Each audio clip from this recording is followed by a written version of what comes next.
Welcome to the Lost Minds podcast, everyone. My name's Emily, And I'm Anthony. and this is our first episode with the Two-Party System Network. We're super happy to be a part of it. To give some context on our podcast, we are a leftist Marxist podcast that discusses American politics from an anti-capitalist and anti-imperialist lens. And we're going to do some really quick intros so y'all can get to know us a little bit more.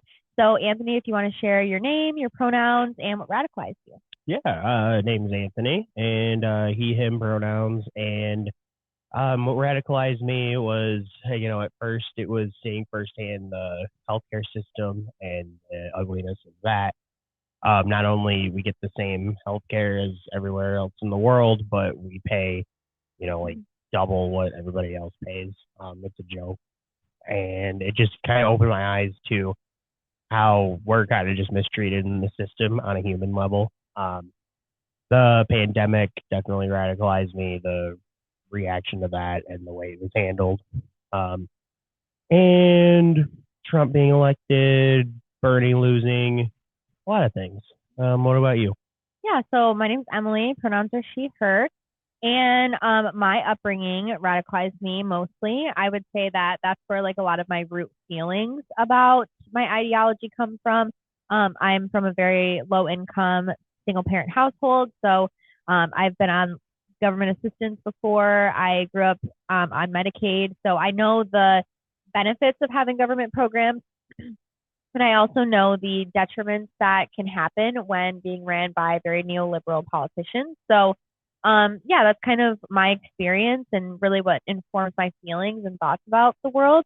But also I would say, like, again, COVID, being in college, the 2016 election, 2018 election, the squad not really doing anything for us, Bernie not really doing anything, Bernie being cheated, 2020, really every year I feel like I get more radicalized. I would also just say, like, Anthony really radicalized me. He is really good at having conversations with people and really helped me kind of realize what's been going on. Yeah. And and then also just he's the one that introduced me to independent media and podcasting. So yeah, very interesting. I'm really grateful for that. But that is a little bit about me. And we are also both from Michigan. So we're coming to y'all live from Michigan today. So yeah, cool. So we joined the Two-Party System movement. I had been following the Two-Party System for a while, and I think that they do like the best marketing ever too. So I just want to shout out them for that because they have the best memes.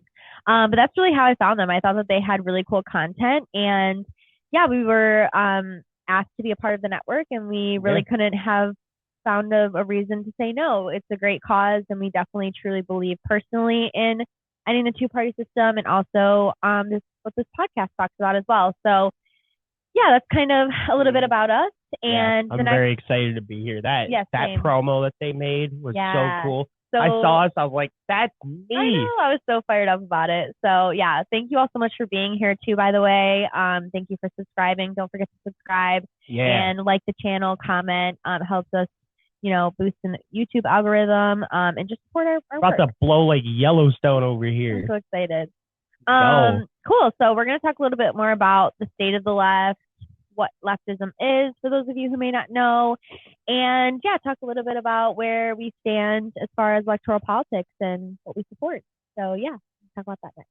Going on to what the state of the left is in our country today, and this has a lot to do with why we're on this network now, would be to look at the political and economic system through the lens of anti-capitalist, anti-imperialist, calling out the inherent racism in our society that still exists in the power structures that be. And also, a lot of that has to do with, like we said, being anti-capitalist, which is a lot of the difference between liberalism and Marxism and leftism is liberalism is more of a belief in operating within the system of capitalism. Marx and Lenin and a lot of other great-minded philosophers really saw the inherent evil that capitalism brings onto the land, really. And they believe, and I believe, And a lot of people believe in getting rid of capitalism as a power structure and as a society to live in. There are a lot better ways, and that's why we're on the network, is to share that with y'all, to debate other shows that I know are going to be on the network that aren't super aligned with us. Maybe not even at all, which is totally fine. That's, we find the beauty in that, because we want to get everybody. Part of being a leftist is you want to convince people of your ideas. You want to show them with real world evidence how it could work, as opposed to how it's not working now. Yeah. Do you think I touched everything on that? I just want to add a few things. So yeah, I mean, basically, leftists, we believe that everyone has obviously the right to life and dignity, food, water, healthcare, education, shelter, homes. The capitalism is very inherently individualistic, and the opposite of that is obviously where we're at with like Marxism and leftism, and that the opposite of individualism would be collectivism. So that's very at the core of the left, and we obviously try to work for our communities and not for capital. Right. We also really don't support half measures, and don't believe that any community is disposable, which is why we don't really support half measures, because a lot of times half measures help some people but not all, and it leaves a lot of communities out. We also don't like worship politicians, celebritize politicians, pine over politicians. We don't believe that we should build relationships with them. We believe that we should hold them accountable and let them be accountable to our will, basically. And yeah, I guess I can go into a little bit more about like there's no political left in America as well. Right. So there's a far right, and then there's a right, and the DNC is that right in a leftist mind. The Democratic Party. Yeah, the Democratic Party is did I say that? Sorry. Yeah, well, it says DNC, and I don't know, some people might not know what that DNC, means. Democratic Party, is the right. So yeah, that's kind of from a leftist view from where we stand, and we know that all of you may not be leftist, and that's okay too. But from our point of view, the DNC is part of the right. And the rest of the world, by all of other standards of the rest of the world, would never call the DNC or the Democratic Party the left or even progressive, because they still uphold oppressive systems. They really just try to put different diverse in, and that's not truly progressive. Right, and they don't support basic things like the labor movement or like unions, like even that basic stuff. The Democratic Party really co-opted, and liberal politics really co-opted identity politics. Originally, it was used to describe the ways in which policy could and should impact different populations. Obviously, like the New Deal left out a lot of Black Americans. So identity politics was originated by the Combahee River Collective, and it was also termed the triple oppression originally. And now we have terms like intersectionality and, identity politics and things. But originally it was a very positive thing. It was just so that we can relate to each other more, build community more, and also address issues in a more effective way. And it's really been co-opted to mean this, girl boss, kind of materialistic view of what your identity and how different identities are affected by policy. So yeah, the DNC is definitely pretending to be on your side, pretend like they care about different communities, when maybe that's not all the case. And Anthony touched a little bit on it, but leftism is really nothing like liberalism. The left is very pro-people and anti-capitalist, obviously. The liberals are very much so into reforming capitalism. Right.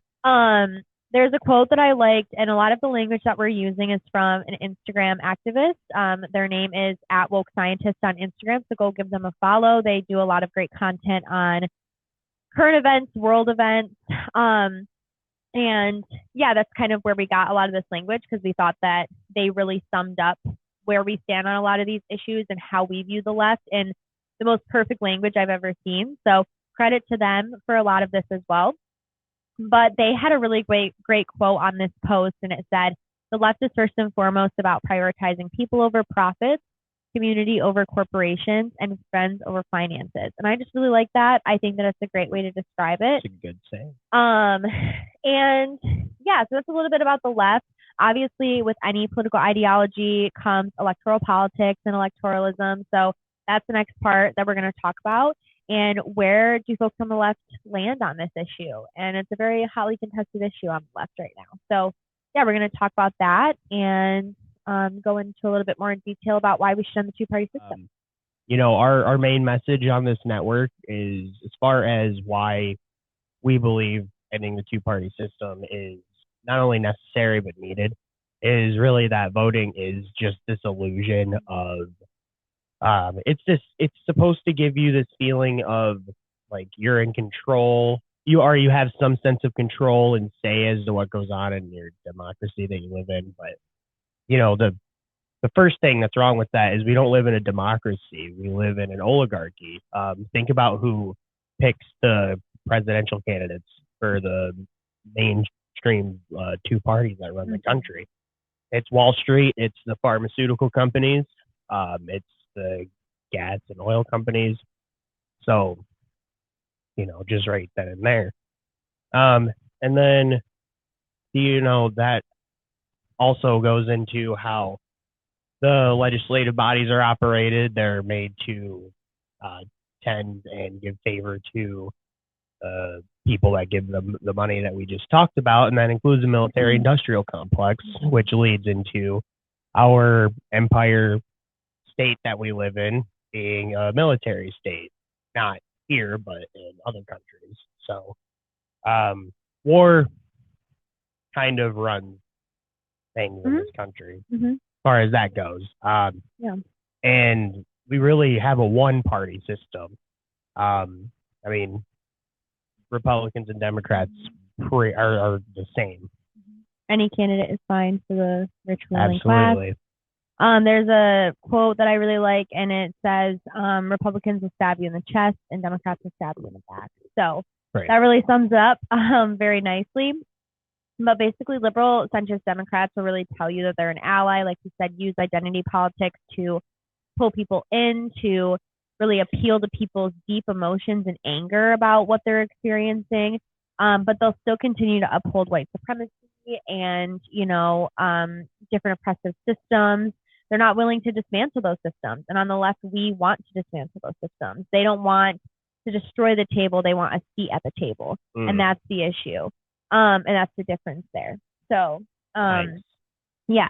So, like you said a little bit before too, leftists, we want to point out the danger behind that ideology, behind that rhetoric, because it really is dangerous. A lot of people do know, at least as a leftist and a lot of other leftists, we know Republicans aren't on our side. But the big contention on the left right now is, are Democrats on our side? And we know what to expect from Democrats. So the public doesn't know what to expect from or we know what to expect from Republicans. A lot of leftists still fall for the Democrats. So as leftists, we point out a lot, and we talk a lot about the Democratic Party. We believe the same thing about the Republican Party, but that's the Democrats are much more ideologically aligned with us. At least they like to pretend they are. So yeah, that's that. So a little bit of leftist ideologies to inform yourself about if you're interested in learning more would be like socialism, communism, Marxism. There's a lot of other isms within communism, so research those as well. And there's also a lot of great Black communists that you should definitely check out. It's not just Marxism and Leninism and everything. Yeah, Fred Hampton. I can never say his name, but Foray. Yeah. So yeah, great other communist leaders as well. And then anarchism. So yeah, definitely read into those more. Maybe in a future episode, we'll go into those in a little bit more depth, but we'll leave it at that for what the left is today. And we wanted to clarify a little bit more about where Anthony and I stand in the left, because right now there really is a divide and a lot of hotly contested debates on the left that really do categorize people who previously supported Bernie Sanders or any other progressive politician in the Democratic Party. So the old left is really people who still believe in supporting the Democratic Party, trying to do the inside game, working within the system to make change. The new left is very much so invested, and the old left is very invested in electoral politics. The new left is very invested in mutual aid, direct action. If we're involving ourselves in electoral politics, it's outside of the Democratic Party, outside of the two-party system, strictly with third parties and ranked choice voting. And this kind of divide started happening for a multitude of reasons. The initial reason was Joe Biden being nominated as a Democratic candidate in the general election in 2020. Yeah. You know, the new left really refused to support Joe Biden and wasn't going to make any excuses for supporting Joe Biden for a multitude of reasons that we can, again, get into maybe in a later episode. But yeah, the old left was really willing to jump on the Biden train in order to get Trump out because Trump was just inherently bad and anyone was better. Right. So yeah, there was a big debate on that. Still is now that Biden is in office and doing things, and the new left. We really have more evidence for why we were right. Yeah, and we don't think that he's doing anything for the American people.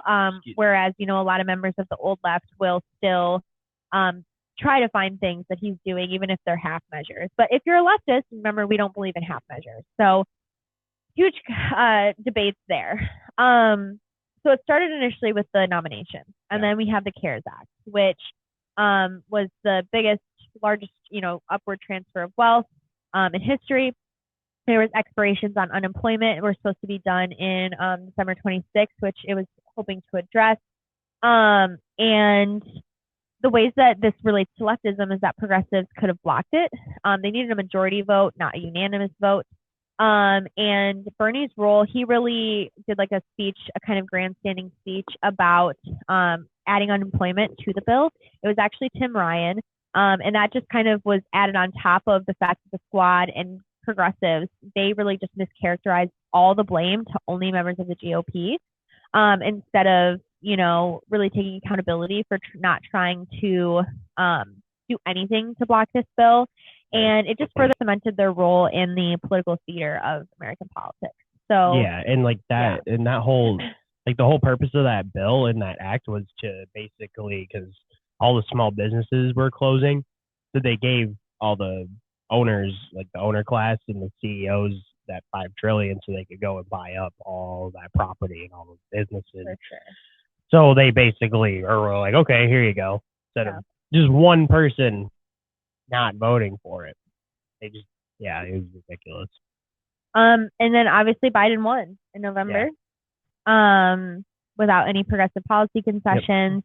Throughout the general election, there was a lot of debate about, Bernie not leveraging the votes that he had, the support that he had garnered, the movement we had behind Bernie to push for anything for Biden to do in the first 100 days and his whole presidency.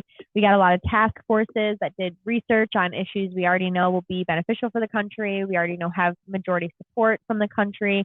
So yeah, really we got a whole bag of nothing in return for voting for Biden. Right. So Anthony and I did vote Green Party in 2020. But we, know a lot of people who did vote for Joe Biden, and unfortunately they got nothing out of that. And then in December, there was Force the Vote. So if you don't know what Force the Vote is, it was a campaign and petition to pressure the squad and House progressives to refuse to vote for Nancy Pelosi until she publicly pledged to bring Medicare for All to the floor of the House for a vote. So yeah, they petitioned every member of the Congressional Progressive Caucus and any Democrat who ran on Medicare for All. And the really big issue here was that Pelosi was refusing to bring Medicare for All to the floor during the middle of a pandemic that had already killed 300,000 Americans at the time. And so, yeah, the biggest argument for this campaign, and I'll have Anthony talk about the fact that there's a lot of historical precedent for Force the Vote. Yeah. But the biggest argument here was that a vote on Medicare for All would prompt more of a national conversation, and it just at least keep the national conversation going on Medicare for All, and also show the country who really supports it.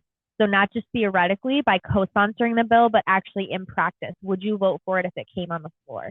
And then that way, healthcare activists can actually hold their representatives accountable and know who to target next in their campaign.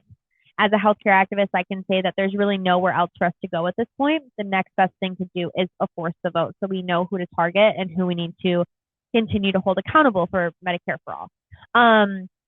But yeah, Anthony, do you want to give a little bit of context into the historical precedent? Because this is not force the vote is not like a new thing. It didn't start with a few podcasters and political pundits. This really has been a historical thing that we have precedent for. Well, if you just think about it, it's kind of like common sense. Because one of the main arguments that I heard at the time was, well, it's not going to pass anyway, so what's the point? Yeah, sugar, honey, iced tea, it's not going to pass, bro. Like, that's why, you got to do it. Women's suffrage didn't even pass the first time. We didn't expect it to pass. It took 7 votes to get that. Because, especially if it's a taboo thing like that, which it shouldn't have been. But free healthcare shouldn't be either. So. And it's not. It's not by the majority of regular people, So you're supposed to introduce it to the public, get awareness on it, it gets shot down.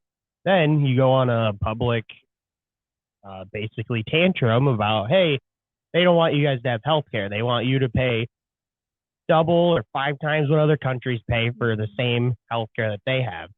That's ridiculous, right? And people would hear that and they'd say, yeah, it is actually. Then they'd start rallying for it to get another vote. And you just keep repeating it. Nothing passes the first time. Yeah. Either. Yep. Nothing. Yep. I mean, that's, yeah. I don't even know if Obamacare. That wasn't going to pass. Maybe you guys shouldn't have ever voted on that. How many times did we? Like 60. Yeah. How many times did we try to, make the Build Back Better bill happen? And even. Flipping Nimrods, the other podcasters were absolutely, they were making these ridiculous points. Because they, eat garbage and drink sewage water. They were freaking whatever. Had to come up front of the bridge and absolutely kneecap a movement for something that is very much necessary. And it wasn't even just other, folks on the left. It was our squad members. Oh yeah, that's basically who I'm talking about. 100,000, people that had tuned into a force the vote town hall. And we couldn't even get acknowledgement from any of the squad members on it.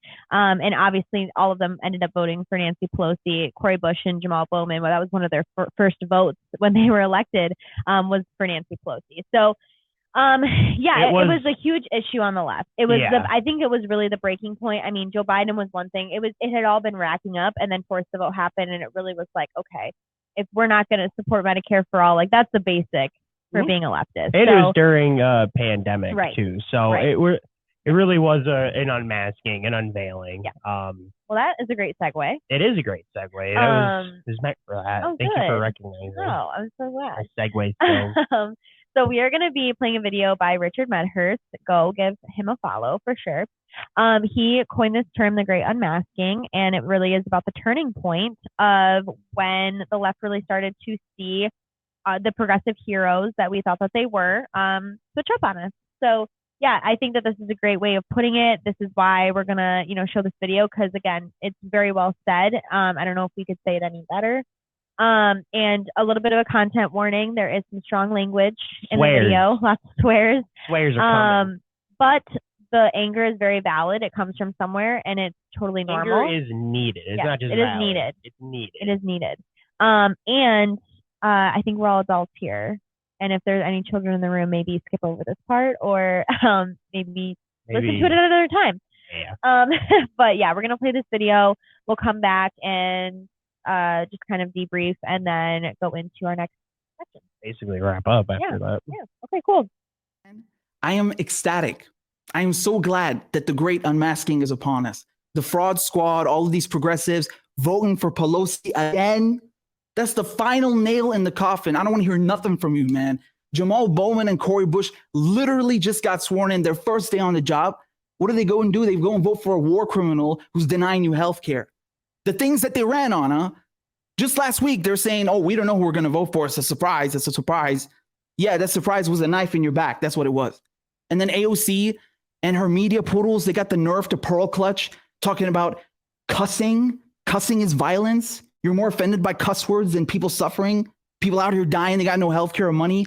Go and fuck yourself, man. You see that globe behind me? You work at the most violent, murderous establishment on the planet. Don't come here and talk to me about fucking violence. You just voted for violence. You voted for a woman who's covering up George Bush's torture programs. That's fucking violence. You just voted for a woman who thought it's okay to drone strike civilians and hide it. A woman who's supporting imperialist coups in other countries, bombing and sanctioning black and brown people. That's violence. A woman who said, I'm not a fan of Medicare for all, who won't even give you a vote during a pandemic. Listen to yourselves. You're voting for evil. You literally voted for that woman. That's real violence, death, and destruction that you're enabling. No sane person would be voting for Pelosi regardless, out of principle. Never mind forcing a vote on Medicare for all. How morally bankrupt are you? And don't sit there and tell me about, oh, what, you want McCarthy to win instead? As if Pelosi's any different from the next Republican and the next neocon. They're all the same corporate warmongers, and you fucking know it. Don't sit there and act like Republicans and Democrats are different. If progressives had any spine, they would have leveraged their votes against Pelosi for something, anything. She won by a razor-thin margin, man. 7 votes, that's it. That's all it would have taken to get one damn concession, one damn thing. And so what if she doesn't agree? You take the bitch down with you. At least you fucking stood for something. At least you tried to deliver on your campaign promises. You were sent to Congress to play hardball and challenge these people, not call them mama bear and twiddle your goddamn thumbs. This is bullshit, and you fucking know it. The fraud squad has been exposed. All right? These people don't care about you. Go and get your yellow vests. But yeah, I think that just really encompasses a lot of what we were just talking about. That is, everything that we just talked about is that great unmasking. And now that we're after, in January, obviously the Biden administration began, and we're just continuing to see how he's done nothing for the American people. So the great unmasking just continues to occur.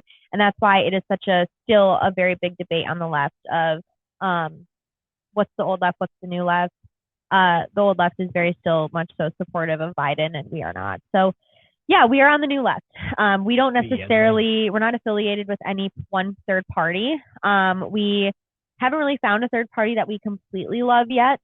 We both voted Green in 2020, but I think we're still waiting to find. I think we will continue to probably vote Green until there's a better option. Yeah. But yeah, I think that, we're in support of all third parties in general. The goal of a third party is just to get folks to stop voting for the duopoly. So whatever you support is honestly great, and continue to do that.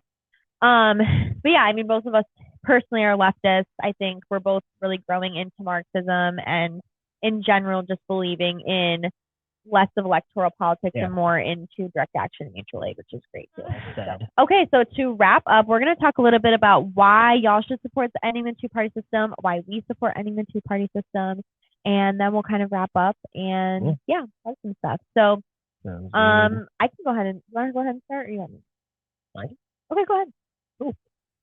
So the main takeaways from, I'd say, the last 2 elections is democracy really is kind of a fallacy, especially because how many presidents out of the last 5 have won by the electoral college? Quite a bit. Even electoral politics, there's so much more to democracy than just electoral politics. Right. And voting. Yeah, exactly. Yeah. And so we can't work within the Democratic Party to get what the basic needs for our people in this country that they need, and our underserved communities really need. At this point, mutual aid is really the only route that we can take until there's a viable electoral strategy that we can proceed with. But until then, we really have to take care of each other, and that's really, that's why we're on this network. That's why we support people like Revolutionary Blackout Network, and Rome from that network. He's he just bought land to start a community farm. Finney. Shout out to Finney. Hell yeah. Things like that is. Oh, and Jay has mutual aid. We'll shout out that too. Yeah, y'all, we can plug y'all into mutual aid. Anyway, go ahead. Heck yeah. And so really, and also at this point, the Democratic Party really poses a bigger threat to our survival and our well-being than the Republican Party, because again, they sheep herd people into it that they were really to see the picture for what it is. they would realize that neither party really is there for them. They can't trust either of them. So really, I'd rather know my enemy than not know it completely, And so, we have to come together to support third parties. We have to tell these politicians that we're done with them and we're not dealing with their shit anymore. And really, I mean, that's the ultimate goal here for all people. I mean, independents, libertarians, communists, Marxists. Everybody needs to come together on this, and that's why we're here. That's why all the shows on this network are here. Absolutely, yeah. Super grateful for the other shows on this network too. And some threats to just the life the vision we have for the world, all of us, whether that our visions look different. Ultimately, there are a lot of threats to the visions that we all have for the world. And one of them is the two-party system. For us, it's the Democratic Party. Maybe for folks that listen to Angelo's podcast, it might be the Republican Party. They pose so much more, and for us, the Democrats pose such a bigger threat than Republicans. Again, because they trick folks like us into believing that we have a hero in the system. And then they make backroom deals with the Republicans that everybody's so scared of. Right. Like it doesn't even matter which party you think is worse. They're both in it together. So let's take them down together. And we'll probably do a few episodes on like things like the rotating villain and the ratchet effect and stuff like that. We have a responsibility. That's a really good topic to talk about. So but yeah, that's why we all must come together and support third parties in ranked choice voting. And that's one of the reasons we appreciate being a part of the network so much, is because a lot of the fellow podcasters on this network do not agree with us on ideological, standing.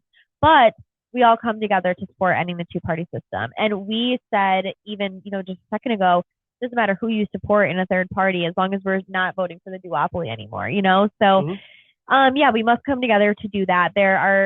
These two parties are huge threats to third parties, to the visions that we have for the world, and we're just not going to get that achieved with these two major parties. Right, and we all see the same thing. We all see the writing on the wall. This isn't working. It's not going anywhere. And so let's debate. Let's figure out. Let's have constructive conversations where we go from here. And this is we named this section "Getting Lost in the Sauce" because it's just a funny saying, I think, but also it's really encompassing of this. And I wanted to mention a quote again from Woke Scientists on Instagram. Their name is Dr. Aisha Khan, and they said, and this is specifically for a leftist point of view, so context there also. But if you still believe that the DNC and liberal politics are the progressive left, then you're referring to the white American co-optation of what leftism truly is, which, again, really just encompasses what it means to get lost in the sauce, get lost in the two-party system and electoral politics in general. Right. I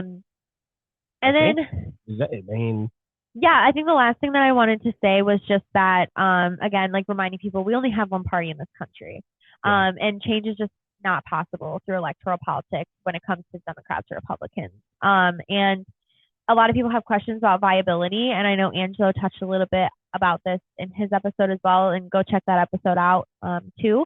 But the goal is not for third parties to win right now, at least for us, the way that we see it. Like, we would obviously, that's ideal, and that would be amazing for a third party to win the presidential election next year, next election, or more third parties to take over congressional campaigns. But right now, even for me, I'm happy to see more people just voting for third parties, voting outside of the duopoly. And so it's really just to pull more people away from the major two parties and really give the establishment a wake-up call that people will no longer stand for the bare minimum. Right. And if the Democrats and Republicans don't give that to us, we'll find it somewhere else. Mm-hmm. So absolutely.